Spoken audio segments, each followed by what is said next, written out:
Surprise! Ma, alam mo ba, miss na miss ko yung paborito kong ulam na niluluto mo. Yung pakbet. Doon kasi sa ibang bansa, walang masarap na pakbet eh. Kakaiba pa rin talaga yung luto mo. Hinahanap-hanap ko nga yun eh. Na-miss ko ba? Teka, meron ka ba dyang lutong pakbet, ma? Baka naman. Ma! Parang nakakita kayo ng multo ah. Tulala kayo dyan. Surprise nga eh. Surprise! Ang hirap naman pasahin ni Mama. Asa ba si Ian? Ian! Ian! Ian! Ano to, Ian? Gagraduate ka na, di ba? Malapit na pala yun. Oh, nangako ka sa akin, di ba? Susunod ka sa akin dun sa ibang bansa para tulungan yung pamilya natin dito. Oh, di mo pwedeng kalimutan yun. Para yun sa pamilya natin. Kamusta na pala? Cum laude ka ba? Iyan! Bakit parang nagsasalita ako sa hangin? Bakit hindi niyo ako kinakausap nila, Mama? May galit ba kayo sa akin o may tinatago kayong lihim?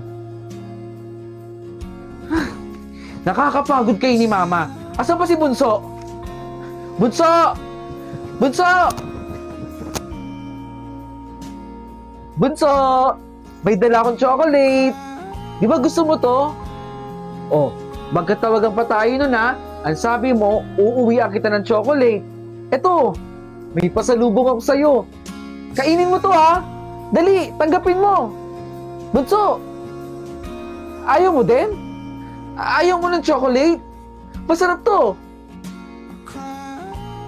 Bakit ba ayaw niyo akong kausapin? Tapos ayaw niyo patanggapin yung binibigay ko sa inyo?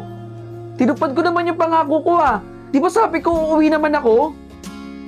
Ito, umuwi na ako. Sana pala, hindi na lang ako umuwi. Lloyd, tara na. Tita, ihahatid na natin sa huling hantungan si mama mo at saka yung dalawa mong kapatid. Wala na tayong magagawa. Nangyari na ang lahat. Kung umuwi lang talaga ako ng mas maaga pa, eh di sana nasalba ko sila sa sunog. Nak, kung narinig mo man itong voice message ko, mukhang ito na yung katapusan namin. Nasusunog dito. Inantay ka namin.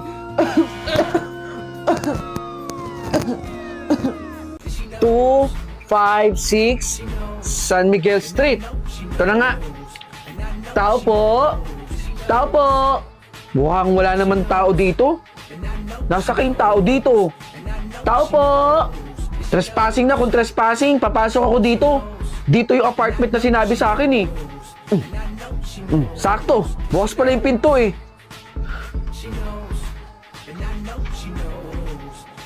Sino ka? Hoy! Akala ko walang tao dito. Kanina pa ako kumakatok dun sa labas. Ikaw ba si Clarence? Oo, ako si Clarence. Ako si Judel. Ako yung makakasama mo dito sa apartment. Tama. Ikaw nga yung binilin dito. Judel nga yung pangalan nun. Dito ako pinadala kaya pumasok na ako. Tama naman yung address dito eh. Tsaka bakit hindi ka sumasagot kanina? May ginawa lang kasi ako eh. Saan dito yung mga kwarto? Sige, tara. Papasyal kita din sa mga kwarto. Kanina pa ako kumakatok eh. Bali dito yung mga magiging kwarto natin. Oh, eto pala eh. May isang kwarto pa pala dito eh. Papasok na ako ah. Saglit! Huwag kang pumasok dyan. Kabilin-bilin na ng may-ari na walang kahit sinong pwedeng pumasok dyan.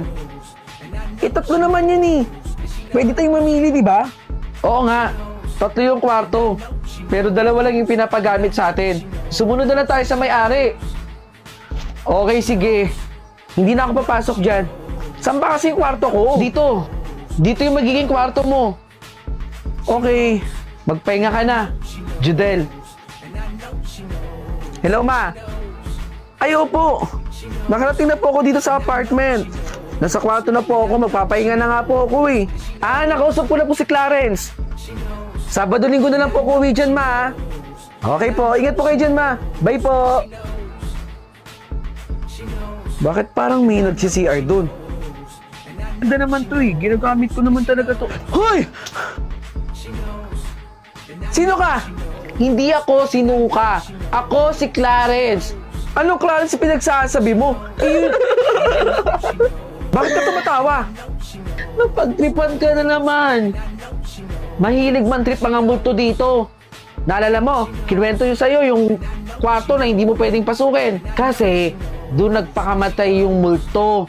Kaya bawal ka pumasok doon. Mahilig talaga man trip yun ng mga bago dito. Kaya nga walang tumatagal eh. Ako lang. Tara na nga. Doon tayo sa kwarto mo. Ay, naku po. Kanina pa kita inaantay, Judel.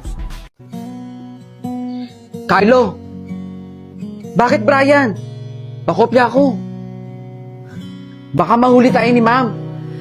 Di naman tayo makikita ni ma'am. Bilis! Oh! Yan. Sige, bibilisan ko lang.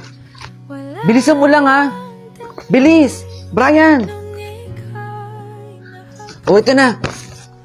Salamat, ha? Sige, walang anuman. Tara na, Carlo. Kain na tayo. Brian. Oh. Bakit parang ang lungkot mo? Wala. Huwag mo ko isipin. Wala kang baon. Ano ka ba? Anong silbi ko dito sa mundo? Kaibigan mo ako, di ba? Seatmate mo pa nga ako eh. Huwag ka magalala. May baon ako dito. Hindi tayo pinalaki ng magulang natin para maging madamot. Oh, sure tayo. Talaga ba? Sigurado ka? Huwag ka na malungkot dyan. Parang hindi kita kaibigan eh. Tara na. Salamat.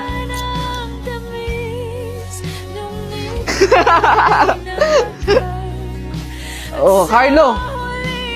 Bakit malungkot ka? Brian, alam ko na. Meron akong joke. Ano na naman yan? Tatawa ka dito. Alam mo ano to? Eh di kamay. Mali. Eh di pusit. Ikaw talaga ang corny-corny mo. Isa pa. Aba, umisa ka pa. Eto. Eh di kaliwang kamay. Mali ka na naman. Eh di, opposite. Ang corny mo talaga. O di ba? Napasaya kita? Carlo, nabuhay ako dito sa mundo para maging kaibigan ka. Di ba nag-promise tayo sa isa't isa? Nang walang iwanan. Oo naman. Walang iwanan. Tara na. Grabe, sobrang lakas ng ulan, no? Class, okay naman lahat? Safe ba? Buti nga nakalusong ako dun eh. Sobrang lakas ng ulan. Teka, asan na kaya si Carlo? Excuse me po, estudyante niyo po ba si Carlo? Ma'am, wala na po si Carlo. Sa kagustuhan niya pong maligtas yung mga gamit nila sa baha, nalunod po siya at inagos po ng baha.